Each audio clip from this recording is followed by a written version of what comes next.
আসসালামু আলাইকুম ওয়ালাইকুম ম্যাম। সালাম। ওয়ালাইকুম সালাম। আলহামদুলিল্লাহ ম্যাম। জি ম্যাম, আলহামদুলিল্লাহ। আপনি কেমন আছেন? হ্যাঁ, ভালো আছি আলহামদুলিল্লাহ। আমি আপনাদের আজকে প্রথম ক্লাস নিচ্ছি। নিশ্চয়ই স্যার রায়হান সাহেব বলেছেন। তো আপনাদের জি ম্যাম। জি প্যানেল ম্যাম। কোড যেটা আপনার সেকেন্ড ইয়ারের একটা সাবজেক্ট সেটা নিয়ে আজকে করাবো। তো আজকে আপনাদেরকে আমি নোট শেয়ার করতে পারবো না। আপনাদেরকে আমি সাবজেক্টটা বুঝিয়ে দেব। পরে আপনাদের পিডিএফ ইনশাআল্লাহ আশা করি শেয়ার করা হবে। আপনারা কারা কারা এবার পরীক্ষা মানে পরীক্ষার্থী? সবাই কি পরীক্ষার্থী? জি ম্যাম, আমি এবার এক্সাম দেব। মানে এবার 23 ব্যাচের ফাইনাল ইয়ার। ফার্স্ট ইয়ারের এক্সাম চলতেছে অলরেডি না? জি ম্যাম। এখানে কি কোনো ফার্স্ট ইয়ারের স্টুডেন্ট আছে?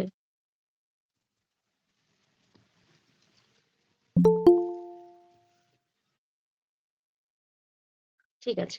আমি তাহলে আপনাদেরকে আগে সাজেশনটা বের করি যে আপনাদের কোন কোশ্চেন গুলা সবচেয়ে ইম্পর্টেন্ট এবং কোনগুলো মানে পড়তে হবে সবার আগে। কিভাবে আনসার করবেন? আসলে আপনাদের এখন স্টাইলটা হচ্ছে যে আপনারা কোশ্চেনটা আসলে কিভাবে আনসার করবেন, তাই তো? এটাই হচ্ছে আপনাদের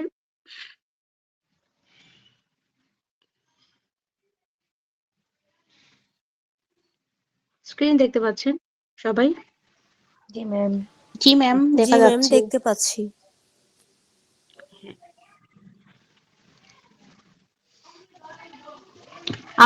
আমরা যেটা পড়বো সেটা হচ্ছে ফৌজদারি বিষয়ক অপরাধ। ফৌজদারি অপরাধ বলতে আপনারা তো অপরাধ জিনিসটা বোঝেন না? জি ম্যাম। অপরাধ কি? আমি যদি কারো জমি দখল করি সেটাও একটা অপরাধ। কিন্তু সেটা কিন্তু ফৌজদারি অপরাধ। ফৌজদারি অপরাধ হচ্ছে সেটাই যেটার জন্য আপনাকে দণ্ড দেয়া যায়। দণ্ড মানে শাস্তি দেয়া যায়। সেটাই হচ্ছে অপরাধ। এখন আমরা চলি যে ফৌজদারি অপরাধগুলোতে ফৌজদারি আইন বা অপরাধ পেনাল কোডে যে শাস্তিগুলো আছে আপনারা যেটা বলেন যে দণ্ডবিধি 1860, তাই না? দণ্ডবিধি 1860 এ যে অপরাধগুলো বর্ণিত আছে সেগুলার বিচার করবে হচ্ছে ফৌজদারি কার্যবিধি 1898। তো দণ্ডবিধি আইনটা হচ্ছে আমি কারোর সাথে কিন্তু পরিচিতি না করেই ক্লাসটা শুরু করে দিচ্ছি। কারণ হচ্ছে যে অনলাইনে ক্লাস, আপনাদের ক্লাস টাইমটাও একটু কম। তো আস্তে আস্তে পরিচিত ইনশাল্লাহ হয়ে যাব। আজকে এজন্য আমি আসলে ফার্দার পরিচয় ক্লাসটা করলাম না। মানে তো ফার্স্ট টাইম আমি ক্লাসটা করে দিই আগে। আর যার যে প্রশ্ন বোঝেন না, কারণ প্যানাল কোড এটা অবশ্যই একটা কঠিন একটা আইন। যেটা বুঝবেন না সেটা আমাকে কোশ্চেন করবেন। আপনাদেরকে সাজেশন ভিত্তিক ওকে ম্যাম। আগে আগে আগে সাজেশনের যে প্রশ্নগুলো আমি সেগুলো আপনাদেরকে মানে ভালোভাবে বুঝাই দিব। আপনারা কিভাবে আনসার করবেন। আপনারা কিন্তু একটা নোট, সাইড নোট একটা খাতা রাখেন, সামনে কলম রাখেন। কিভাবে আনসার করবেন? কোথা থেকে আনসার করবেন? সেটা তো আপনাদেরকে জানতে হবে। সেই গাইডলাইনটা আপনারা নিজেরা তৈরি করবেন। যদি পারেন নিজের নোটটা নিজে তৈরি করতে পারবেন না, তো আমরা অবশ্যই আপনাদেরকে হেল্প করব, নোট প্রোভাইড করব। আর আমি আপনাদেরকে বুঝাই দিচ্ছি কিভাবে আনসার করবেন। প্রথমে লেখা হচ্ছে, দেখেন ১ নাম্বার প্রশ্নটাতে আমরা যাই। প্রথম হচ্ছে ফৌজদারি দায় বহির্ভূত কার্যাবলী বর্ণনা করো। এতটুকু আগে আমরা শেষ করি। দায় বহির্ভূত কার্যাবলী হচ্ছে যে কিছু অপরাধ আছে যেগুলো আসলে ক্ষতি হয়, মানে অপরাধ সংগঠিত ঠিকই হয়, কিন্তু এটার জন্য আপনি কাউকে শাস্তি দিতে পারবেন না। সেটাকেই বলা হয়েছে দায় বহির্ভূত। মানে অপরাধ ঠিকই হচ্ছে। সেই দায় বহির্ভূত যে কাজগুলো সেগুলো পেনাল কোড 1860 এর 76 থেকে 106 ধারা পর্যন্ত বর্ণনা করা আছে। এটা চতুর্থ অধ্যায়। তা আপনারা যদি এটা শুরু করেন তাহলে এই 76 থেকে 106 ধারা উল্লেখ করতে হবে। 76 থেকে 106 ধারা পর্যন্ত কি কি বলা হয়েছে আগে আপনাদেরকে বুঝাই দিই। সব লিখতে হবে না, কিছু কিছু জিনিস আপনাদেরকে লিখতে হবে। সেটা হচ্ছে প্রথমে হচ্ছে যে 76 ধারায় যেটা বলা হয়েছে, প্রথমে তো লিখবেন যে পেনাল কোড 1860 সালের ৪৫ নম্বর আইন, যদি পারেন এটা লিখবেন, নতুন না লিখবেন, এটা সমস্যা নেই। দা আমি ইংরেজিতে লিখি আইনের নাম, আপনারা বাংলায় লিখতে পারবেন। দণ্ডবিধি ১৮৬০ এর ৭৬ থেকে ১০৬ ধারা পর্যন্ত ফৌজদারি দায় বহির্ভূত কার্যাবলী সম্পর্কে আলোচনা করা হয়েছে। এরপরে দায় বহির্ভূত জিনিসটা কি, যদি কেউ পারে সুন্দরভাবে ব্যাখ্যা করতে, সেটা পারেন। যে দায় বহির্ভূত কার্যাবলী লিখতে পারেন যে কোনো কোনো ক্ষেত্রে অপরাধ বা ক্ষতিও ঠিকই সংঘটিত হয়, কিন্তু সেই জন্য কাউকে দায়ী করা যায় না। যে কার্য সম্পাদন করছে তাকে দায়ী করা যায় না। যেমন ধরেন, আমি কুড়াল দিয়ে কাজ করতেছি, কেউ কুড়াল দিয়ে বনে কাঠ কাটতেছে, তো তার যে বাটাটা, কুড়ালের যে মাথাটা, এটা ধরেন খুলে গেল, খুলে গিয়ে অন্য কেউ যাচ্ছিল রাস্তা দিয়ে বা ওই পাশ দিয়ে, তার মাথায় গিয়ে লেগে সে হয়তো মারা গেল। এটাতে কি কোনো অপরাধ হবে? আপনারা বলেন তো অনুমান করে। জি না ম্যাম। কোনো অপরাধ হবে না। কারণ হচ্ছে একটাই, যে এটা আসলে সে তো ইন্টেনশন নিয়ে করে নাই। আমরা তো একটা জিনিস মনে রাখবেন, ইন্টেনশন বা মেন্স রিয়া যাকে বলা হয়, ফৌজদারি অপরাধ হওয়ার জন্য বা পেনাল কোডের কোনো অপরাধ হওয়ার জন্য দুইটা এলিমেন্ট অবশ্যই লাগবে। একটা হচ্ছে আপনার অভিপ্রায়, যেটাকে বলা হয় মেন্স রিয়া, ইন্টেনশন। আর একটা হচ্ছে যে অ্যাক্টাস রিয়াস। আপনার মেন্স রিয়া আছে আমার ক্ষতি করার, কিন্তু কিছু করলেন না। এই আপনার মনের যে অবস্থা, সেটার জন্য কখনোই আপনার শাস্তি হবে না যতক্ষণ না কাজটা সম্পাদিত হয়। তা আপনার ইচ্ছা আছে আমার মাথায় একটা বাড়ি দিবেন, আমি যথারীতি আপনার সামনে দিয়ে যাচ্ছি, আপনি একটা কুড়াল দিয়ে বা একটা বাঁশ দিয়ে আমাকে বাড়ি মারলে, মাথা বাইরে গেল, এটা অপরাধ। কিন্তু যতক্ষণ অপরাধ সংগঠিত না হবে, মানে কাজটা সংগঠিত না হবে, ততক্ষণ হবে। তাহলে এলিমেন্ট আমরা কয়টা পাইলাম? দুইটা। একটা হচ্ছে মেন্স রিয়া থাকতে হবে, একটা হচ্ছে অ্যাক্টাস রিয়াস, মানে কাজ। ইন্টেনশন থাকতে হবে, আর কাজটা সংগঠিত হতে হবে। তখনই কি হবে? অপরাধটা সংগঠিত হতে হবে, তখনই এটা অপরাধ হিসেবে গণ্য হবে। ইন্টেনশন আছে, কাজ হয় নাই, অপরাধ গণ্য হলো না। কাজ হয়েছে কিন্তু ইন্টেনশন নাই, অপরাধ হলো না। এইখানে এই বিষয়টাই আপনাদেরকে একটু ব্রিফ করে নিলাম, যে আসলে ফৌজদারি দায় বহির্ভূত কেন হলো।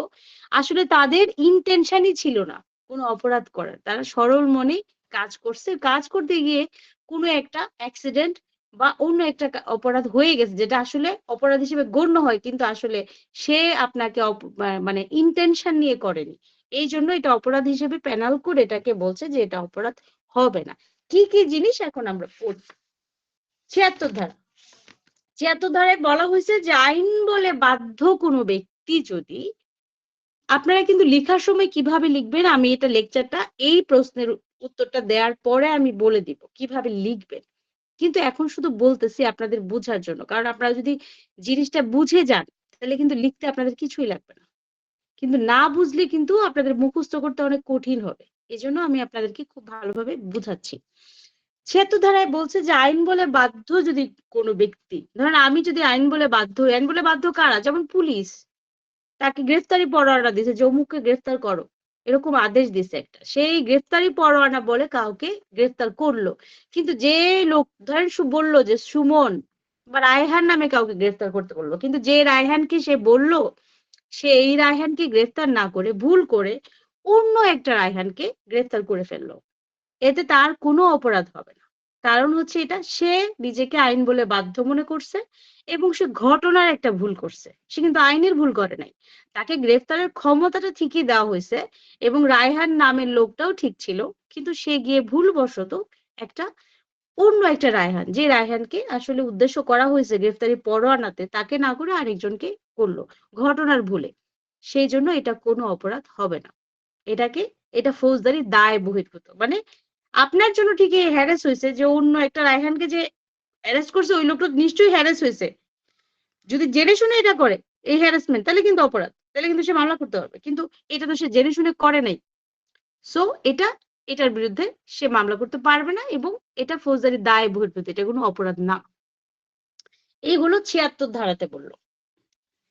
এতটুকু বুঝছেন আপনারা? জি ম্যাম। হ্যাঁ, তাহলে কি বুঝলেন যে আইন বলে বাধ্য, আমি কেন শব্দগুলো এত স্পষ্ট করে বলতেছি এবং বারবার নক করতেছি শব্দগুলোর উপরে। পেনাল কোডে প্রত্যেকটা শব্দ একটু ভিন্নতার কারণে সেকশন, অপরাধ এবং শাস্তি সবকিছু ভিন্ন হয়ে যায়। এই জন্য শব্দগুলোর উপরে আপনাদের একটু খেয়াল রাখতে হবে। আইন বলে বাধ্য মানে আপনি ইউ আর বাউন্ড, এটা মিন করে যে আপনি বাধ্য এবং আপনি ঘটনার ভুল করছেন।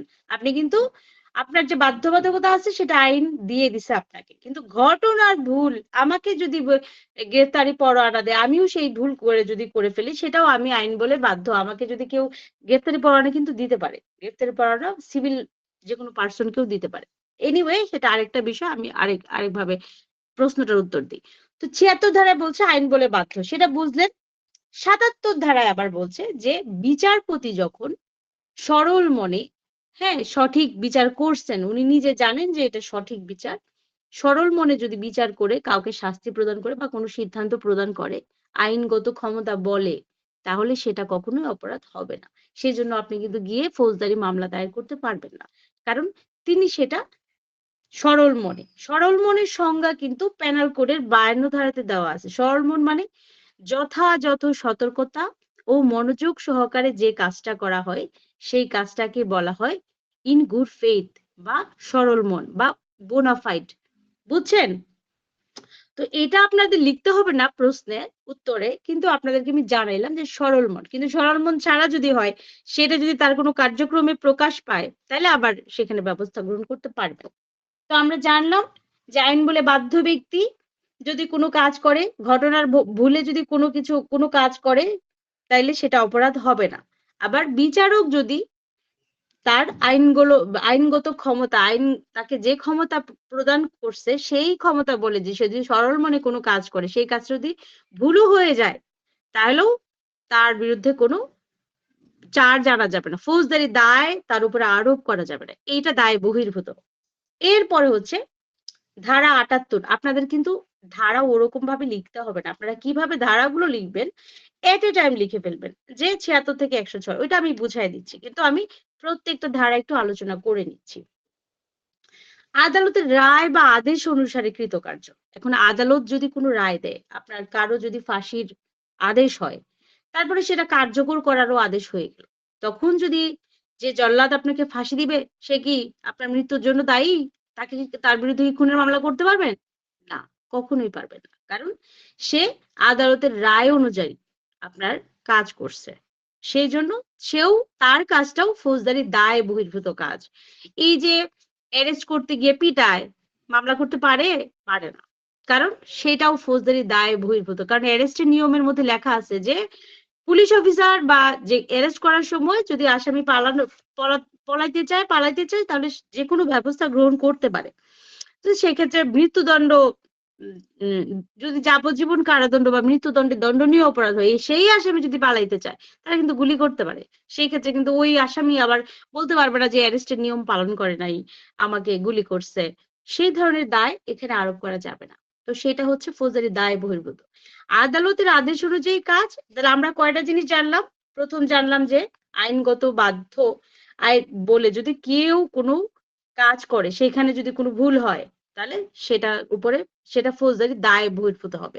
তখন একটা উদাহরণ দিয়ে দিলেন যে পুলিশ অফিসার, কারণ উদাহরণ দিলে আপনার নাম্বার অনেকাংশে বেড়ে যাবে। কোনো বিচারক যদি কাজ সম্পাদন করে, সেই ক্ষেত্রেও এটার দায় বহির্ভূত হবে, এই ক্ষেত্রে মামলা করা যাবে না, মানে পেনাল কোডের অধীনে কোনো মামলা আপনি করতে পারবেন না ফৌজদারি আইনের অধীনে। তারপরে আদালতের রায় অনুযায়ী কাজ, তারপরে যদি কেউ যদি কোনো আইনানুগ কাজ, মানে যে কাজটা আপনি করতে পারেন সেটা যদি আপনি সতর্কতার সাথে করতেছেন, তারপরে যদি অন্যজনের কোনো ক্ষতি হয়ে যায়, গুরুতর আঘাত হয়ে যায় বা কোনো সে মৃত্যুও বরণ করে, এই যে আমি বললাম যে কুঠার দিয়ে কাজ করতেছে, সেই কুঠার যদি মাথাটা খুলে গিয়ে অন্যজনের মাথায় পড়ে, সে যদি মারাও যায়, তাও কোনো এখানে মামলা করা যাবে না, কারণ তার তো ইন্টেনশনই ছিল না। এই যে দেখেন ৭৬ থেকে ৭৬ প্রথমে আইন বলে বাধ্য, এদের কিন্তু ইন্টেনশন নাই। এরা যেটা করছে সেটা একদম ইন্টেনশন ছাড়া এবং ঘটনাগত ভুলের কারণে করছে। এটা একটা অ্যাক্সিডেন্টাল কেস। এই জন্য কখনোই ফৌজদারি দায় আরোপ করা যায় না। তারপরে হচ্ছে যে ৯ বছরের কম বয়সের যদি কোনো শিশু হয়, ৮১ ধারাটা আপনাদেরকে পড়াচ্ছি না, কারণ ৮১ ধারা এই সবগুলো লিখতে গেলে আপনাদের অনেক টাইম লাগবে। কোনগুলো আপনাদেরকে লিখতেই হবে সেইটা আপনাদেরকে আমি বলে দেওয়ার আগে আমি আগে ধারাগুলা পড়ায় নিচ্ছি। 82 ধারাতে আছে যে 9 বছরের কম বয়সী যদি কোনো শিশু কোনো কাজ করে, সে যাই করুক, তার কোনো বিচার নাই। 9 বছরের কম বয়সী শিশু যদি কাউকে গিয়ে মেরে ফেলে, আসলে তখন কিন্তু আপনি ফৌজদারি আইনে কোনো বিচার পাবেন না। কারণ তাকে ধরা হয় ডলি ইনক্যাপাক্স, মানে সে কি করে? সে অপরাধ করতে অসমর্থ। কিভাবে অসমর্থ?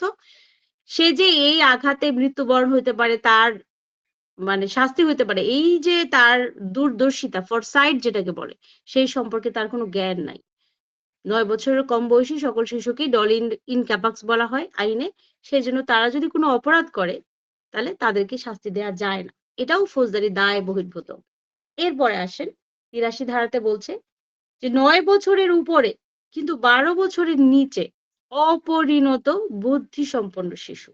এখন আসেন 9 বছরের উপর হয়ে গেছে শিশুটার, কিন্তু তার বয়স 12 বছর পার হয়নি, 12 বছরের নিচে, কিন্তু তার বুদ্ধি নাই। কিন্তু 9 বছরের উপরে শিশু, তার বুদ্ধি আছে, তার ক্ষেত্রে কিন্তু এটা প্রযোজ্য না। 9 বছরের উপরে যদি বয়স হয়, 12 বছরের কম হয়, তার বুদ্ধি হইতে হবে অপরিণত বোধ সম্পন্ন, মানে সে যেটা ম্যাচুরিটি আসার যতটুকু দরকার ততটুকু ম্যাচুরিটি তার আসেনি। সেই জন্য এই ধরনের শিশুও যদি কোনো অপরাধ করে, তখনও আপনি তার বিরুদ্ধে কোনো আইনগত ব্যবস্থা নিতে পারবেন না। সে দায় বহির্ভূত কাজ হয়ে যাবে এটা, মানে তার বিরুদ্ধে কোনো বিচার দেয়া যাবে না। তারপর হচ্ছে পাগলের কাজ, এটা আমরা সবাই জানি।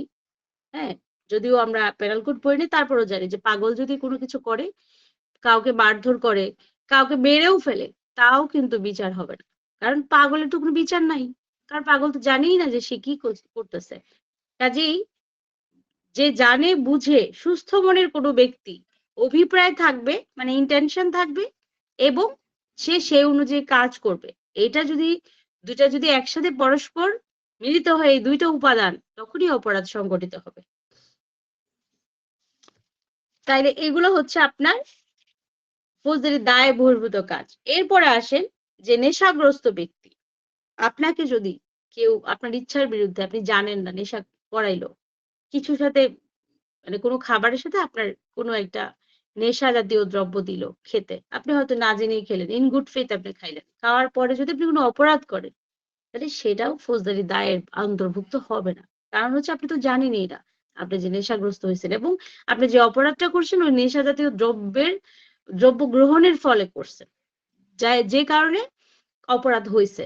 আপনিও যদি গ্রহণ না করতেন, যদি আপনাকে তার যে আপনাকে খাওয়াইছে আপনার অগোচরে, সে যদি এটা না দিত, তাহলে আপনার এই অপরাধী সংগঠিত হইতো না। এই জন্য ফৌজদারি দায় আপনার জন্য হবে না। আপনারা কি এই পর্যন্ত বুঝতে পারছেন? জি ম্যাম, হ্যাঁ, বুঝতে পেরেছি ম্যাম। আচ্ছা। এরপরে এখানে অনেক সেকশন আছে, বুঝছেন? এখন আপনাদেরকে আমি সেকশন গুলো পড়াচ্ছি, কিন্তু আপনারা সব লিখতে হবে না। আপনারা কিভাবে লিখবেন সেটাও আমি বলে দিচ্ছি। এই কোশ্চেনটা বহুত বড় একটা কোশ্চেন। তারপরে আসেন যে উদ্দেশ্যবিহীন কোনো কিছুই নাই। আমি উদ্দেশ্যবিহীন ভাবে, এটা 87 ধারা অনুযায়ী পেনাল কোডের, উদ্দেশ্যবিহীন ভাবে আমরা কি করতেছি? খেলাধুলা করতেছি। ধরেন আপনি মারামারি করতেছি। এমন একটা ঘুষি দিলেন যে আমার নাক ফেটে গেল। আমার বয়স 18 বছর, আপনারও বয়স 18 বছরের উপরে। তখন এই ক্ষেত্রেও কিন্তু মামলা দায়ের করতে পারবেন না। কারণ আমারও ইনটেনশন ছিল না আপনার নাক ফাটানোর, আপনারও ইনটেনশন ছিল না। কেউ কাউকে আঘাত করার বা গুরুতর আঘাত করার কোনো ইনটেনশন ছিল না। সেই ক্ষেত্রে যদি খেলাধুলা করতে গিয়ে দেখা যায় যে বাচ্চারা এরকম আঘাতপ্রাপ্ত হয়, তখনও কিন্তু মামলা দায়ের করা যায় না। কারণ আসলে তখন তো আসলে তাদের সম্মতি থাকে। সেই ক্ষেত্রে কিন্তু এটা 18 বছরের উপরে হইতে হবে। মানে তার অবশ্যই শাওয়ালক যারা, তারা এই কাজটা করতে পারবে। তারা যদি তরবারি খেলে এবং বিপজ্জনক কোনো খেলা খেলে, যেমন বক্সিং খেলা দেখেন না, রেসলিং খেলা, ওই নিয়ে কোনো বিচার করতে পারে? কিচ্ছু করতে পারে না। কারণ ওই যে পেনাল কোডের সেকশন 87 তাদেরকে কি করে? তাদেরকে রক্ষা করে। কারণ তারা এটার মধ্যে কনসেন্ট ছিল। এ ধরনের এই যে ক্রিকেট খেলায় দেখবেন যে বল লেগে অনেকেই জায়গায় মরে যায়। কোনো কিন্তু ইয়ে করতে পারে না, মামলা করতে পারে না। এটার কারণ একটাই, 87, সেকশন 87 ওখানে তাকে রক্ষা করে। কারণ ওইখানে সম্মতি ছিল তার। এটা ইনটেনশনও ছিল না যে কাজটা করছে। সো এইজন্য সে এটা থেকে রেহাই পায়। এরপরে আসেন ডাক্তারের কাজ। ডাক্তার যে আপনার চিকিৎসা করলো, চিকিৎসা করার ফলে আপনিও তাকে সম্মতি দিলেন, হ্যাঁ আমার ট্রিটমেন্ট আপনি করেন। তখন ট্রিটমেন্ট করতে গিয়ে যদি তখন আপনার কোনো ক্ষতি হয়, তখন কিন্তু ধরেন আপনার অপারেশনের আগে অবশ্যই দেখবেন যে ডাক্তাররা কি করে? আপনার সম্মতিসূচক একটা সিগনেচার করায় নেয়। তখন যদি আপনার কিছু হয়, ডাক্তারের কিন্তু কোনো দায়-দায়িত্ব নাই। তবে হ্যাঁ, ডাক্তার যদি মানে এখানে যদি নেগলিজেন্ট থাকে, অবহেলা থাকে, সেখানে পেনাল কোডের সেকশন আছে, ওখানে আপনি মামলা করতে পারবেন। কিন্তু আসলে অবহেলা নাই, কিছুই নাই। আপনি ডাক্তারের চিকিৎসা নেওয়ার পরে যথারীতি মারা গেলেন, তাহলে আপনার হবে না। আপনি কোনো মামলা দায়ের করতে পারবেন না। এরপরে আসেন যে ছোট বাচ্চাদেরকে, ধরেন একটা ছোট বাচ্চা, পাগল লোক আছে, ছোট বাচ্চা আছে, এদের গার্ডিয়ান যারা, তারা যদি বাচ্চার ভালোর জন্য বা পাগল লোক সে ভালোর জন্য কোনো সম্মতি দেয় তাকে সুস্থ করার জন্য, তারপরে যদি তার এই কারণে মৃত্যু হয়ে যায়, যেমন তাকে অপারেশনের সম্মতি দিল, তার অস্ত্রোপচার করতে হবে, তার গার্ডিয়ান তার ভালোর জন্য দিল, এরপরে ধরেন অপারেশন করতে গিয়ে সে মারা গেল, তখন কিন্তু এটার কোনো দায় হবে না, কারণ যে কনসেন্টটা গার্ডিয়ানরা দিছিল সেটা ভালোর জন্য দিছিল। সো এখানে কোনো ধরনের ফৌজদারি দায় আসবে না। এরপরে সেকশন 92, এখানে বলা হয়েছে যে সম্মতি ছাড়াও কিন্তু অনেক সময় ফৌজদারি দায় আসবে না। কিভাবে আসবে না? আপনি অজ্ঞান হয়ে গেলেন রাস্তার মধ্যে, এখন এই মুহূর্তে দেখা যাচ্ছে হাসপাতালে নিয়ে গেল, এই মুহূর্তে আপনাকে অপারেশন করতে হবে, বা আপনার কোনো অ্যাক্সিডেন্ট হইলো, রোড অ্যাক্সিডেন্ট হলো, এখানে আপনার আত্মীয় স্বজন কেউ নাই, এই মুহূর্তেই আপনার অপারেশন করতে হবে। এখন যদি আপনাকে অপারেশন করে, আপনার নিজের কনসেন্টও নাই, আপনার কোনো আত্মীয় স্বজনের কনসেন্টও নাই, কি করবে? আপনার ভালোর জন্য অপারেশন করতেছে, কিন্তু সেই ক্ষেত্রে যদি আপনি তারপরে যদি মারা যান, সেই দায়ও কিন্তু ওই যে লোক আপনার কল্যাণের জন্য নিয়ে গেল, কাজটা করলো, তার হবে না, কারণ সে সম্পূর্ণ সৎ বিশ্বাসে নিয়ে গেছে, আপনার কোনো ক্ষতির উদ্দেশ্যে নিয়ে গেছে না। এটা যেটা হয়েছে সেটা অ্যাক্সিডেন্ট। সরল বিশ্বাসে যোগাযোগ, কেউ যদি সরল বিশ্বাসে যোগাযোগ করে হুট করে বলে আপনার হাজবেন্ড মারা গেছে, আপনার যদি তখন যদি স্ট্রোক হয় বা আপনার কোনো মানে ধর হার্ট ফেল হয়, তখন কিন্তু এটার জন্য যিনি যোগাযোগ করছেন তিনি কিন্তু দায়ী থাকবেন না। কারণ হচ্ছে উনি সৎ বিশ্বাসে করছেন, আপনার তো কোনো ক্ষতির উদ্দেশ্য করেননি, ইন্টেনশন নাই তার কোনো। তো এই পর্যন্ত আমরা বুঝছি। জি ম্যাম, বুঝেছি। তারপর হচ্ছে হুমকির ফলে সেকশন 94, যদি আপনাকে কেউ হুমকি দেয়, হুমকি দিয়ে বলে যে এখানে আমি চুরি করব এই বাড়িতে, বা ডাকাতি করতে আসছে 5 জন, আপনাকে অস্ত্র ধরছে, যে এই বাড়ির চাবি, আপনি এক চাবিওয়ালা, চাবি এক্ষুন বানায় এক্ষুন তালা খুলে দিবি, তো কি করলো? আপনি তার চাবি বানাই তালা খুলে দিলেন, আপনার কি অপরাধ হবে? ডাকাতির শাস্তি কি আপনিও পাবেন? না, পাবেন না, কারণ আপনি বাধ্য হয়ে এই কাজটা করছেন, চুরি করতে দিয়েছেন তাদেরকে, কারণ আপনার কোনো উপায় ছিল না, আপনাকে মেরে ফেলবে, আপনার জীবন রক্ষা করার জন্য তখন আপনি এই কাজটা করছেন। তো হুমকির ফলে বাধ্য হয়ে যদি কোনো ব্যক্তি কোনো কাজ করে, কিন্তু একটা কাজ করতে পারবে না, খুন করতে পারবে না, আর রাষ্ট্রদ্রোহিতা করতে পারবে না, ধরেন রাষ্ট্রের বিরুদ্ধে যুদ্ধ লাগাই দেওয়া, এইগুলা কাজ করলে আবার সে রেহাই পাবে না। এই দুটা কাজ ছাড়া অন্য কাজে করাইতে যদি তাকে বাধ্য করা হয় এবং সে যদি জীবন নাশের হুমকি থাকে, তার যে মৃত্যুর হুমকি থাকে, আশঙ্কা থাকে, সেই ক্ষেত্রে সে যদি ওই কাজটা করে, তাহলেও তাকে আপনি ফৌজদারি দায়ের অন্তর্ভুক্ত করতে পারবেন না। ফৌজদারি দায় বহির্ভূত মানে হচ্ছে এখানে আপনার কোনো মামলা হবে না, বিচারও হবে না, মামলা করলেও এটার আপনার কোনো শাস্তি হবে না। এরপরে সবচেয়ে ইম্পর্টেন্ট, যেটা সব সময় আসতেই থাকে বছরকে বছর প্রশ্ন, সেটা হচ্ছে আত্মরক্ষার ব্যক্তিগত অধিকার। এইখানেও আপনি রেহাই পাবেন। এটা 96 থেকে 106 ধারা পর্যন্ত আত্মরক্ষার ব্যক্তিগত অধিকার পর্যন্ত বলা হয়, অধিকার সম্পর্কে বলা হয়েছে। 96 ধারা বলা হয়েছে আত্মরক্ষার জন্য আপনি যা খুশি করেন, আপনার কোনো কাজে অপরাধ হবে না। 97 ধারাতে বলা হয়েছে দেহ এবং সম্পত্তি রক্ষার ব্যক্তিগত অধিকার। দেহ মানে কি? খালি আপনার দেহ না, আপনার দেহ এবং অপরের দেহ আপনি রক্ষার জন্য আপনি আত্মরক্ষার ব্যক্তিগত যে অধিকারটা আছে সেই অধিকার প্রয়োগ করতে পারবেন। এই অধিকার প্রয়োগ করে কি কি কাজ করতে পারবেন এখনই আমি আলোচনা করব। আরেকটা হচ্ছে অপরের সম্পত্তি, নিজের সম্পত্তি এবং অপরের সম্পত্তি, আপনি আপনার নিজের দেহ এবং অপরের দেহকে, মানে বডিলি অ্যাটাক যেটা হয় সেটাকে বাঁচানোর জন্য আপনি এই আত্মরক্ষার ব্যক্তিগত অধিকার প্রয়োগ করতে পারবেন। আইন সমর্থন করে এটাকে। আর করতে পারবেন অন্যের সম্পত্তি আর নিজের সম্পত্তি এবং অন্যের সম্পত্তি রক্ষা করার জন্য। এখন আসে যে আমরা আত্মরক্ষার ব্যক্তিগত অধিকারটা কোন কোন ক্ষেত্রে আপনি মৃত্যুও ঘটাতে পারবেন। এটা এতটুকু পর্যন্ত আপনাকে দিছে যে আপনি মাইরেও ফেলতে পারবেন একজনকে। ধরেন আপনি রাত্রিবেলাতে বাসায় আসতেছেন গভীর রাতে, আমি তো ঢাকাতে থাকি, তো এটা করলো আপনাকে কেউ, তখন আপনার ছিনতাইকারী ধরলো, আপনাকে ছুরি ধরলো, আপনাকে মাইরে ফেলবে। তখন যদি আপনারও পসিবল হয় যে আপনি সেই ক্ষতি থেকে রক্ষা করার জন্য তাকেও মাইরে ফেললেন, তাতে কোনো দোষ হবে না।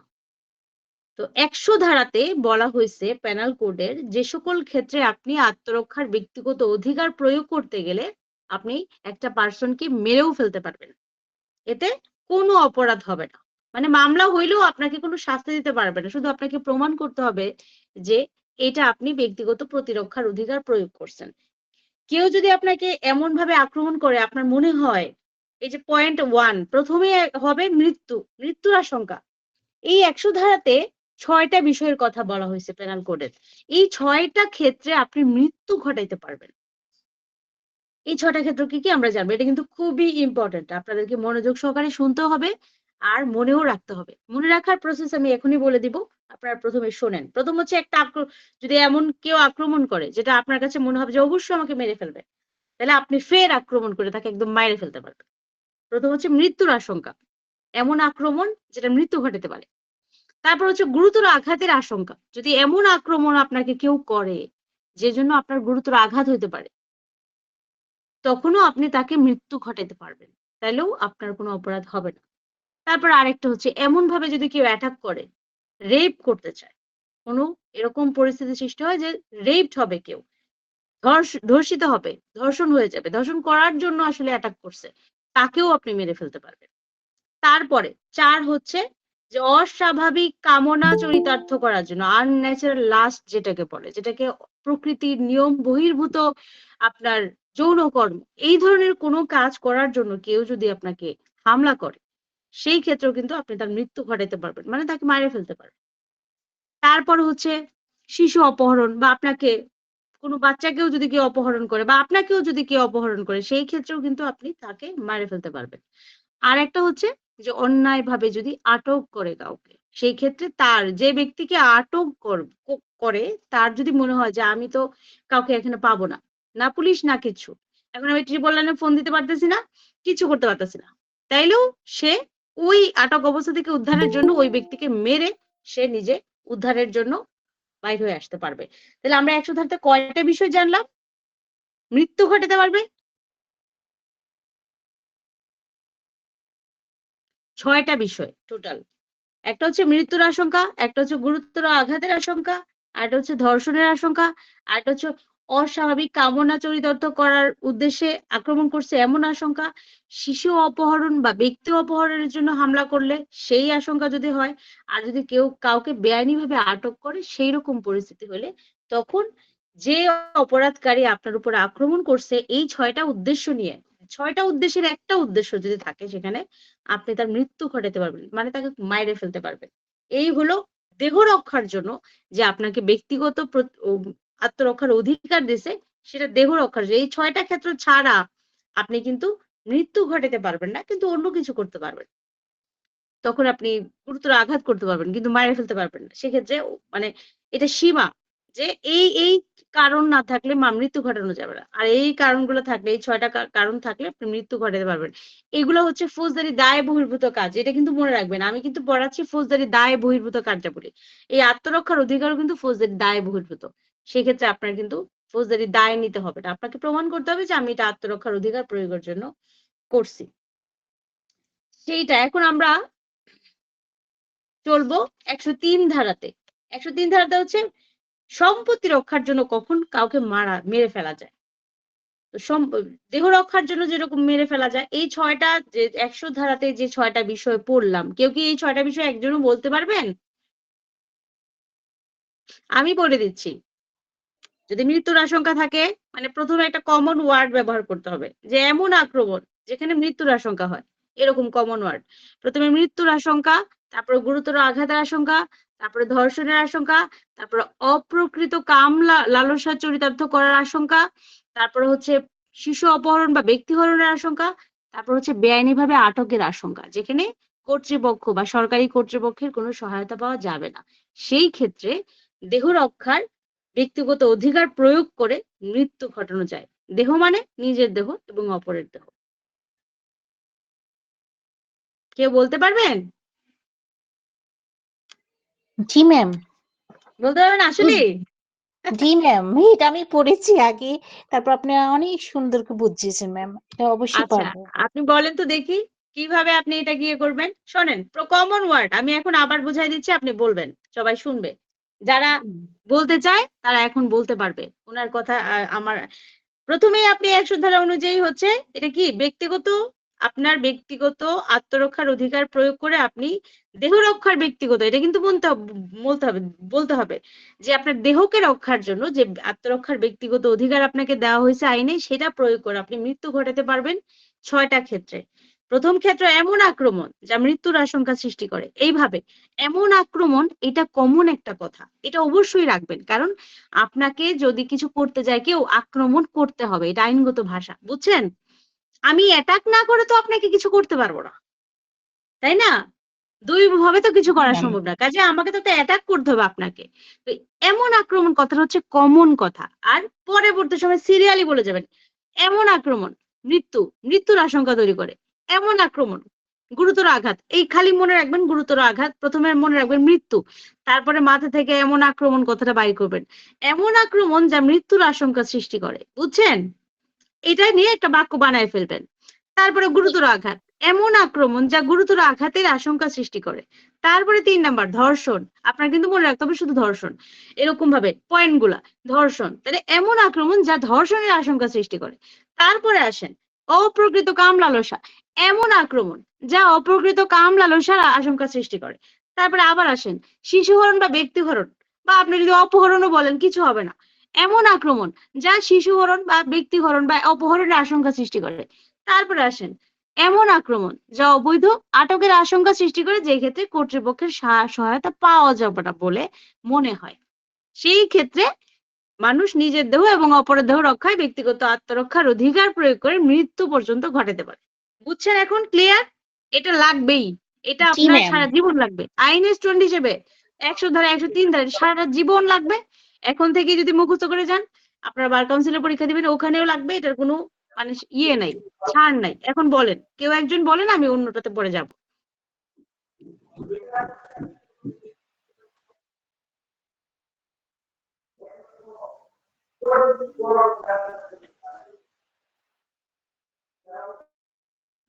আচ্ছা, ধরে নিচ্ছি কেউ বলবে না, আমি চলে যাচ্ছি নেক্সট ইয়েতে। এখন হচ্ছে সম্পত্তি রক্ষার ব্যক্তিগত অধিকার প্রয়োগ করে আপনি কখন মৃত্যু ঘটাইতে পারবেন, এই জিনিসটা ১০৩ ধারাতে লেখা আছে, ১০৩ ধারাতে বর্ণনা করা আছে। তো ওইটা আমরা জানবো যে আমরা দেহ রক্ষার জন্য তো আরেকজনকে মাইরেই ফেলতে পারবো ৬টা কারণে। এখন সম্পত্তি রক্ষারও ৪টা কারণ দিছে। এই ৪টা কারণ যদি থাকে, এই কন্ডিশন গুলো যদি একটা কন্ডিশনও হয়, মানে অ্যাপিয়ার হয়, মনে হয়, তখন আপনি তাকে মাইরে ফেলতে পারবেন। যেমন দস্যুতা, রবারি।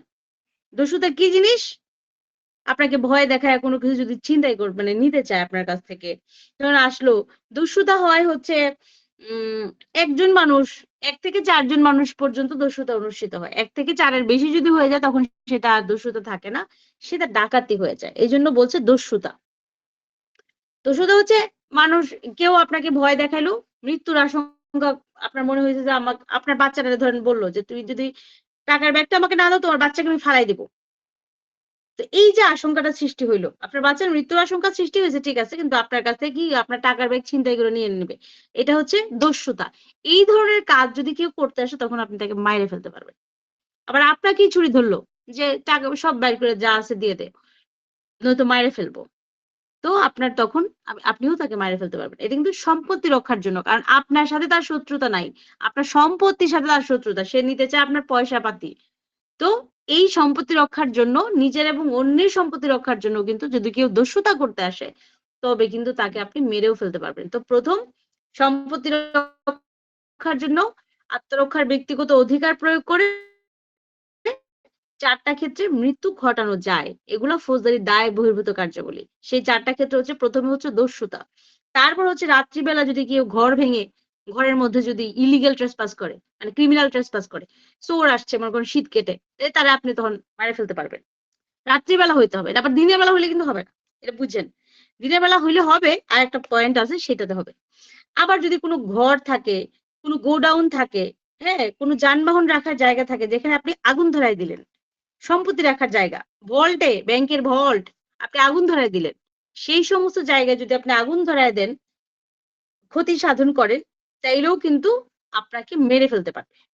এই হচ্ছে সম্পত্তি রক্ষার ব্যক্তিগত অধিকারের 3য় পয়েন্ট। আরেকটা হচ্ছে চুরি করার জন্য বা কোনো ক্ষতি করার জন্য যদি কারো ঘরে ঢুকে যদি এরকম অবস্থা সৃষ্টি করে যে আসলে মাইরে ফেলবে, অস্ত্র আছে, এরকম অবস্থা যদি আপনাদের আশঙ্কা এরকম উৎপন্ন হয় যে না আমাদের তো মৃত্যুর আশঙ্কা হয়ে যাচ্ছে, দিনের বেলায় ঢুকছে কোনো সমস্যা নাই, কিন্তু মনে হচ্ছে যে অস্ত্র শস্ত্র আছে বা একাধিক মানুষ আসছে আমাদেরকে মেরে ফেলতে পারে, তখন আপনারা তাদেরকেও মাইরে ফেলতে পারবেন। চুরি করার উদ্দেশ্যে যদি কেউ এরকম আসে বা কোনো ক্ষতি করার উদ্দেশ্যে যদি আসে।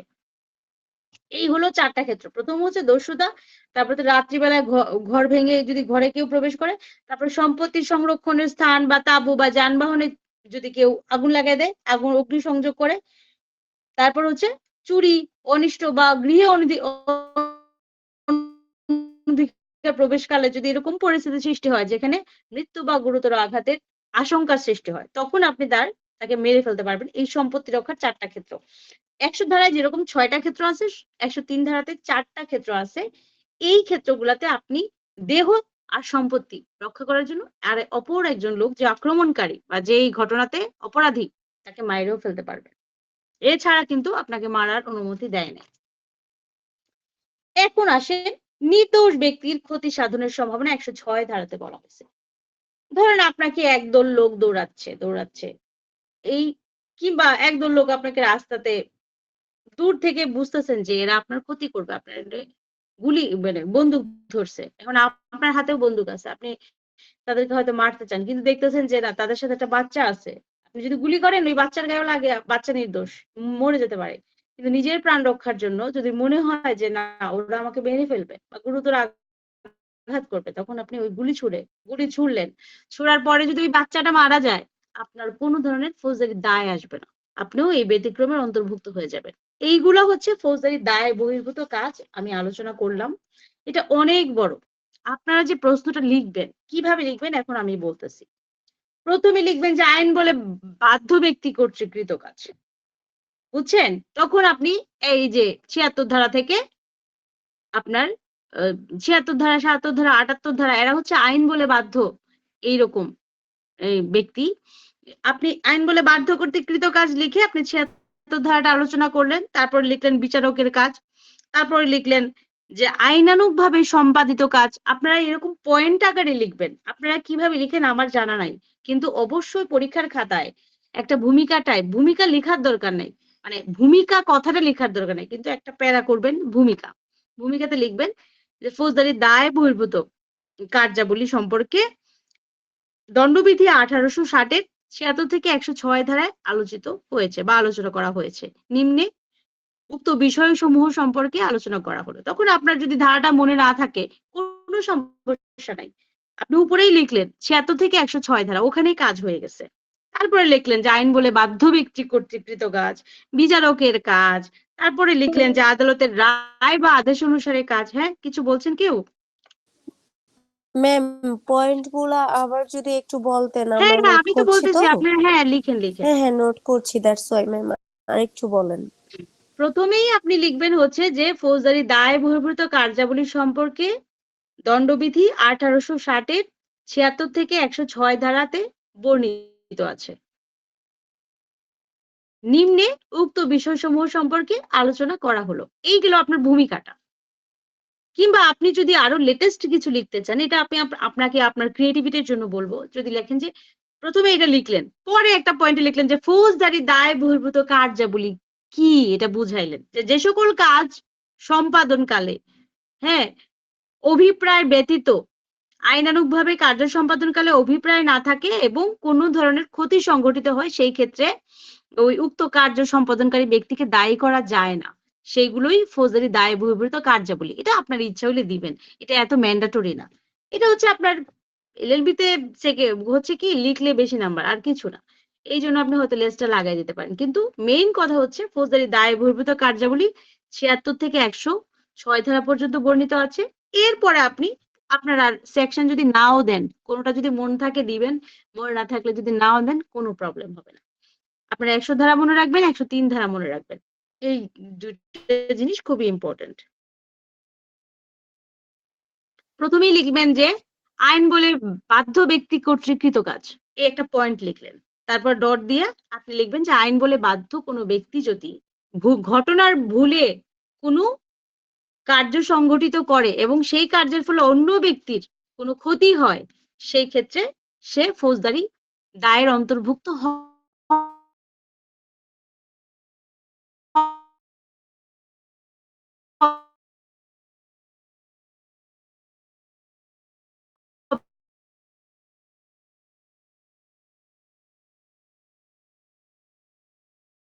না।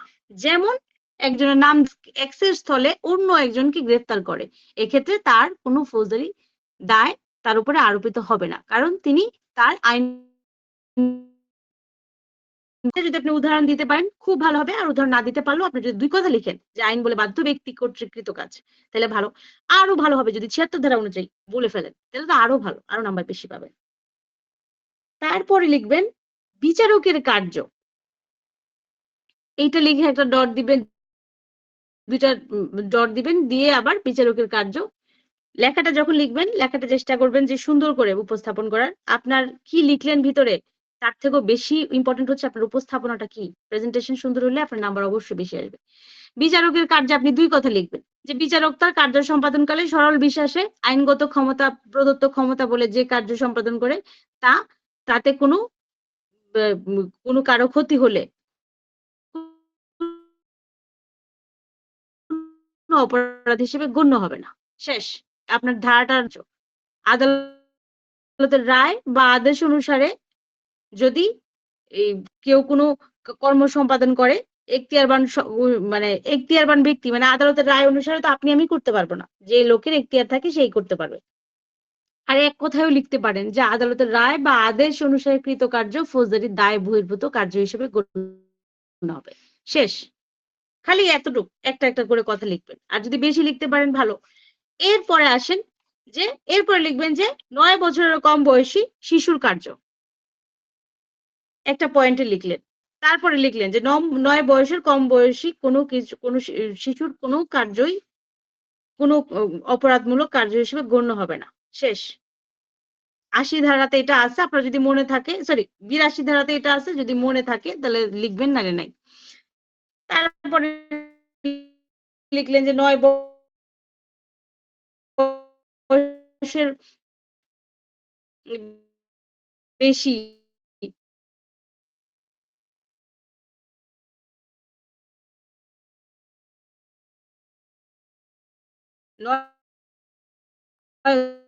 নয় বছরের বেশি সেই কার্য কোনো ফৌজদারি দায় অন্তর্ভুক্ত হবে না। দেখতে পারেন যে আইনানুগ কার্য সম্পাদনকালে সংঘটিত কোনো দুর্ঘটনা, কি আইনানুগ কার্য সম্পাদনকালে সংঘটিত দুর্ঘটনা, একটা উদাহরণ দিয়ে দিলেন যে কেউ একজন কুঠার দিয়ে কাজ করছে, কুঠারের বাট উল্টে গিয়ে যদি অন্য কোনো ব্যক্তি গায়ে আঘাত লেগে বা মাথায় আঘাত লেগে সে মৃত্যুবরণ করে, তাহলে যে ব্যক্তি কার্য সম্পাদন করছিল তার কোনো ফৌজদারি দায় আরোপ হবে না, কারণ তার কোনো ইন্টেনশন ছিল না। সে যথাযথ সতর্কতা মনোযোগ সহকারে যদি কাজ করে থাকে, তাহলে সেই ক্ষেত্রে তার এই কাজ ফৌজদারি দায় বহির্ভূত কাজ হিসেবে গণ্য হবে। শেষ। এরপরে আসেন আত্মরক্ষার ব্যক্তিগত অধিকার প্রয়োগকালে কোনো কার্য। আত্মরক্ষার ব্যক্তিগত অধিকার প্রয়োগকালে কোনো কার্যে আপনি একদম পয়েন্ট আকারে লিখে আপনি নিচে লিখবেন যে আত্মরক্ষার ব্যক্তিগত অধিকার প্রয়োগকালে কোনো কার্যই অপরাধ নয়। এটা আপনার 96 ধারাতে উল্লেখ আছে, আপনি 96 ধারাটা উল্লেখ করে দিতে পারেন। তারপরে যে আত্মরক্ষার ব্যক্তিগত অধিকার প্রয়োগ করে 100 ধারা অনুযায়ী 6টি ক্ষেত্রে মৃত্যু ঘটালেও সেই কার্য ফৌজদারি দায় বহির্ভূত হবে। তারপরে 103 ধারায় সম্পত্তি রক্ষার জন্য যদি কোনো ব্যক্তির 103 ধারা অনুযায়ী উল্লেখিত ক্ষেত্রে আপনার যদি 4টা ক্ষেত্র মনে থাকে, যেখানে 4টা ক্ষেত্র আছে, তাহলে 4টা ক্ষেত্র লিখে দিবেন।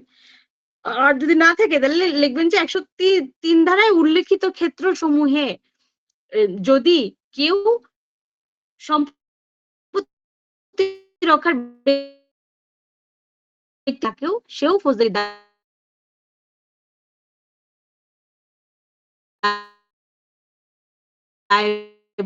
বহির্ভূত।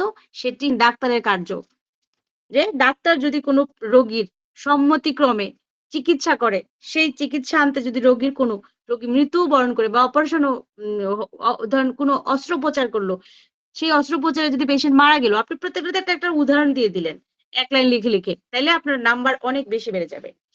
মারা গেলেও সেই ডাক্তারের বিরুদ্ধে কোন ধরনের ফৌজদারি দায় আরোপ হবে না, যদি তিনি তা যথাযথ মনোযোগ ও সতর্কতার সাথে বা সরল বিশ্বাসে কাজটি সম্পাদন করে। তারপরে আপনি সবার শেষে লিখবেন যে নির্দোষ ব্যক্তির ক্ষতি সাধনের সম্ভাবনার ক্ষেত্রেও এটা অনেক বড় করে লিখতে হবে। তারপরে একটা পয়েন্টে লিখবেন যে আত্মরক্ষার ব্যক্তিগত অধিকার প্রয়োগ করে নির্দোষ ব্যক্তির ক্ষতি। তখন আপনি এই পয়েন্টে লিখবেন যে আত্মরক্ষার ব্যক্তিগত অধিকার প্রয়োগকালে যদি কোনো নির্দোষ ব্যক্তিও ক্ষতিগ্রস্ত হয়, এমনকি তার মৃত্যুও হয়, তথাপি সেই কর্ম ফৌজদারি দায় বহির্ভূত কর্ম হিসেবে বা কার্য হিসেবে বিবেচিত হবে। এই হলো ফৌজদারি দায় বহির্ভূত কার্যাবলী। আপনাদের সময় থাকবে হচ্ছে, প্রশ্নের উত্তরে থাকবে 20, সময় থাকবে হয়তো এভারেজ প্রত্যেকটা প্রশ্নের ক্ষেত্রে 35 থেকে 40 মিনিট। তো সেই অনুপাতে আপনারা লিখবেন। সবগুলো লিখতে না পারলে কয়েকটা পয়েন্ট দিয়ে আসবেন, 6-7টা পয়েন্ট দিয়ে আপনারা লিখে আসবেন, শর্টলি লিখে আসবেন। যদি পয়েন্ট না পারেন 1 লাইনে লিখে আসবেন, 1-2 করে, যে আইন বলে বাধ্য ব্যক্তি কর্তৃক কৃতকার্য, শেষ। এরপর 2 লিখবেন বিচারকের কার্য, শেষ। আপনার যদি ধারা মনে না থাকে কোনো সমস্যা নাই, এটা আপনি বিভিন্নভাবে উপস্থাপন করতে পারবেন। কিন্তু আপনি যদি পয়েন্ট দিয়ে লেখেন একভাবে লিখবেন, আর যদি পয়েন্ট না দিয়ে 1-2 নিম্নলিখিত ভাবে এটা আলোচনা করা হলো। 76 থেকে 100 ধারা আপনি তো বললেন, প্রথমেই আমি ভূমিকা বলে দিলাম। তারপরে খালি লিখবেন যে আইন বলে বাধ্য ব্যক্তি কর্তৃক কৃতকার্য। তারপরে লিখবেন যে বিচারকের কার্য, আদালতের আদেশ অনুসারী কার্য। তারপর 9 বছরের কম বয়স্ক শিশুর কৃতকার্য, 9 বছরের কম 12 বছরের অধিক 9 বছরের বেশি 12 বছরের কম অপরিণত বুদ্ধিসম্পন্ন শিশুর কৃতকার্য। এরকম লিখে আমি যে পয়েন্টগুলো বললাম সেইগুলো আপনি 1 লাইন করে দিয়ে আপনি প্রশ্ন লিখে আসলেও আপনাকে অনেক ভালো নাম্বার দিবে। আর যদি পারেন পয়েন্ট আকারে লিখবেন, আপনার সময় বলে দিবে যে আপনি কিভাবে লিখবেন। আমার কথা বুঝতে পারছেন? ম্যাম, প্রশ্নটা? জি ম্যাম, বুঝতে পারছি জি ম্যাম। ম্যাম। আমার একটা জি ম্যাম। হ্যাঁ, পরীক্ষায় কিন্তু ম্যাম, সবচেয়ে বড় জিনিস কি জানেন? Time management. হ্যাঁ বলেন। ম্যাম, পয়েন্ট যদি আমরা দিই, কমপক্ষে কয়টা পয়েন্ট লিখলে মানে মানে উম, খুব ভালো হবে ওইটা আর কি। এখন পয়েন্ট বলতে কি, আপনারা পয়েন্ট কি লিখবেন, পয়েন্টের মধ্যে তো আসলে যেটা পয়েন্ট লিখবেন ওইটাই কিন্তু ভিতরে লিখতে হবে, বুঝছেন? কারণ জিনিস এটাই, কিন্তু পয়েন্টগুলো লিখলে হবে কি, যে খাতা দেখবে তার কাছে কিন্তু ওইখানেই একটা ধারণা তৈরি হয়ে যায়, ভিতরে কিন্তু পড়ে না ওরা। অত টাইম নাই আপনার খাতার ভিতর পড়া, কিন্তু এই জন্য আপনি যা ইচ্ছে তাই লিখবেন, সেটা আমি পরামর্শ দিব না। কিন্তু ওরা কিন্তু ওই ভিতরে পড়ে না। যদি 2-1টা পয়েন্টের উদাহরণ দেন আর পয়েন্টগুলো লিখে আপনি একটা ডট চিহ্ন দিবেন, ডট দিয়ে পাশে লিখবেন, আর পয়েন্টগুলোকে একটু আন্ডারলাইন করে ম্যাম, দিবেন, আমি তাহলে এভাবেই বুঝবে, লিখছি ম্যাম, বুঝছেন? নিচে তাহলে একটু বুঝবে দাগ যে দিয়ে তারপর দিতে হ্যাঁ, পারি। পয়েন্ট লিখলে আপনি পয়েন্ট লিখলে কি লিখবেন? আইন বলে বাধ্য ব্যক্তি কর্তৃক কৃতকার্য, তারপরে বিচারকের কার্য, তারপর লিখবেন যে আদালতের রায় বা আদেশ অনুসারে কার্য, তারপরে লিখবেন ম্যাম, এই আরেকটা কথা কি, জানার ছিল, হ্যাঁ ওই যে বলেন। পয়েন্টটা যেটা আমরা আন্ডার করবো, ওইটা কি ম্যাম অন্য কালার নীল কালি দিয়ে করলে কি কোনো সমস্যা হবে না? কালা কালি দিয়ে করতে হবে? না, প্রবলেম হবে না, কিন্তু এত সময় কি পাবেন? আসলেই পরীক্ষার হলে কিন্তু এত সময় পাওয়া যায় না। আপনি নীল কালি দিয়ে করতে পারবেন, আপনার কোনো প্রবলেম হবে না। আপনি অবশ্যই সবুজ কালি, লাল কালি এগুলো ব্যবহার করা যায়। পরীক্ষা হলে একমাত্র কালো আর নীল এই 2টা কালি ব্যবহার করতে পারবেন। ওশান জেল পেন গুলো আছে না, ওগুলা দিয়ে আপনি করতে পারবেন, এই আন্ডারলাইন গুলো করে দিতে পারবেন। তাহলে আপনার ভালো হবে, সুন্দর হবে খাতাটা। ম্যাম, খাতার থ্যাংক ইউ। প্রেজেন্টেশনের উপরেই নাম্বার হচ্ছে অর্ধেক, এই কথাটা মনে রাখবেন। খাতাটা যদি একটু পরিষ্কার থাকে, কোনখানে কাটাকাটি হলে একটানে কেটে দিতে হবে, এটা ঘিচিঘিচি করা যাবে না। এই হলো আপনার ফৌজদারি দায় বহির্ভূত কার্যাবলী। এই প্রশ্নটা বুঝছেন? এটা কিন্তু আপনি ধরেন এই একটা প্রশ্ন দেখছেন, 1 নম্বরের প্রশ্নটা কত বড়, পুরা পেনাল কোডের এখানে 1/3 আছে বলে আমার মনে হয়, বুঝছেন? এটা আপনি কিন্তু লিখলে আপনারা ভাঁজ ভাঁজ করে লিখবেন। যখন দেখবেন যে এটার সাথে ২টা-৩টা লেজ আছে তখন এটাকে ছোট করে ফেলবেন। আর যখন দেখবেন যে লেজ নাই আরেকটা লেজ আছে তখন একটু বড় করবেন টেনে। কিন্তু আপনার জানা থাকতে হবে। তাইলেই আপনি ছোট বড় করতে পারবেন। টেইলরিংটা যে আপনি করবেন এটা আপনার জ্ঞান থাকতে হবে যে কি লিখবেন। যখন নাই দেখলেন যে ২০ নাম্বারের প্রশ্ন এনে ৪টা লেজ দেওয়া আছে তখন আপনি ৫ নাম্বার ধরে এটা উত্তর করবেন। ১.৫ পাতা ২ পাতা উত্তর করবেন। কারণ আরো বাকিগুলোর উত্তরও তো আপনার করতে হবে। তখন ৪টা পয়েন্ট দিবেন। যখন একটু বেশি নাম্বার বলে মনে হবে যে না লেজ কম, তখন আপনি কি করবেন ৬-৭টা ৮টা পয়েন্ট দিবেন। ৬-৭টা পয়েন্ট দিলেই হয়। বুঝছেন? আমরা অনেক সময় আমাদের কিছু ক্ষেত্রে দেখা যায় যে কেউ ১০ পাতা লিখে ফেলে ১ম প্রশ্ন, উত্তর। তারপরে দেখে যে ২ পাতা না। এইটা না করে আপনারা একটা এভারেজ করবেন। প্রত্যেকটা প্রশ্নের উত্তর এই ৪-৫ পাতার মধ্যে সীমাবদ্ধ রেখে আপনারা প্রত্যেকটা প্রশ্নের উত্তর একটু সুন্দর করে লেখার চেষ্টা করবেন। কারণ আপনারা হিসাব করবেন টাইম কতটুকু আমার কাছে। আমি ওই টাইম ধরে লিখলে খুব সুন্দর হবে লেখা।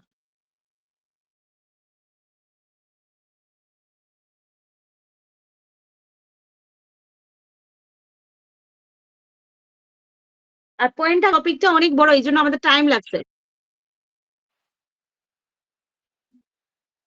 না এই টপিকটা শেষ। এই টপিকটা শেষ কিন্তু প্রশ্ন শেষ না ভাই। একটা প্রশ্নের মধ্যে সবকিছু দেওয়া।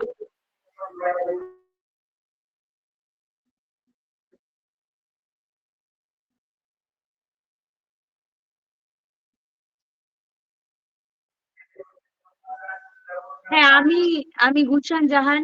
আমি আ ইয়ে করেছি, ল কমপ্লিট করেছি। এখন এলএলএম করছি।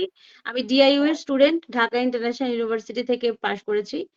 তো উম ওখানেই আমি এলএলএম করছি। এছাড়াও আমি ইউনিভার্সিটি অফ লন্ডনে ১ বছরের ডিপ্লোমা করা আছে আমার। তো আর কি পরিচয় চান আসলে জানি না। এছাড়া আমি তো এই আ ইয়ে করছি, ল পড়াচ্ছি, আরো স্টুডেন্ট পড়াই। এটাই আমার মোটামুটি প্রফেশন না, আমার হবি। তো রায়হান ভাই যেহেতু রিকোয়েস্ট করছে হ্যাঁ, বলেন।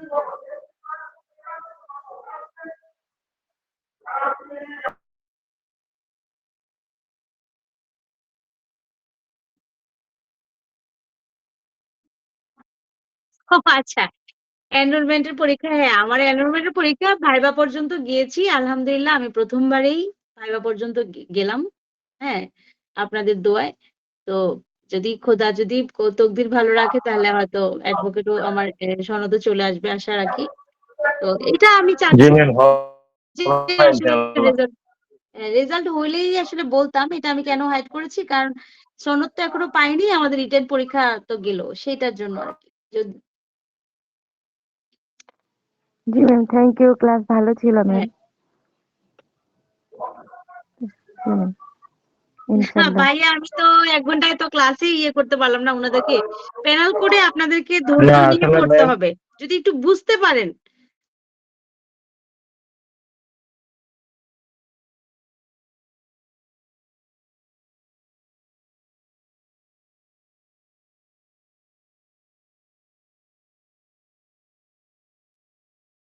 পরীক্ষায় আপনারা দুঃখিত টপিকটা আসলে একটু বড় করে না পড়াইছি। ম্যাম আর আপনি এই অনেক টপিকটা ভালো অনেক বড়। ভালো পড়াইছেন, এটা অনেক ম্যাম ভালো পড়াইছেন। জি আপনাকে ম্যাম, অসংখ্য সুন্দর ছিল ধন্যবাদ। ক্লাস। থ্যাংক আজকে ইউ ম্যাম। ১ম ক্লাসে আপনি প্রশ্নটা যেভাবে পড়ালেন মনে খুব হচ্ছে ভালো লাগছে। দ্বিতীয়বার পড়া লাগবে না, লিখতে পারবো না, না। ইনশাআল্লাহ। জি ম্যাম, হ্যাঁ, থ্যাংক হ্যাঁ ইউ। আমি এভাবেই পড়ছি।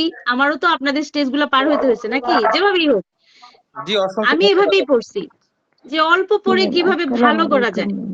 হ্যাঁ, ওয়ালাইকুম সালাম। আপনারা ভালো থাকবেন। নেক্সট ক্লাসে ইনশাআল্লাহ দোয়া আবার করবেন সাক্ষাৎ হবে। হ্যাঁ, ইনশাল্লাহ।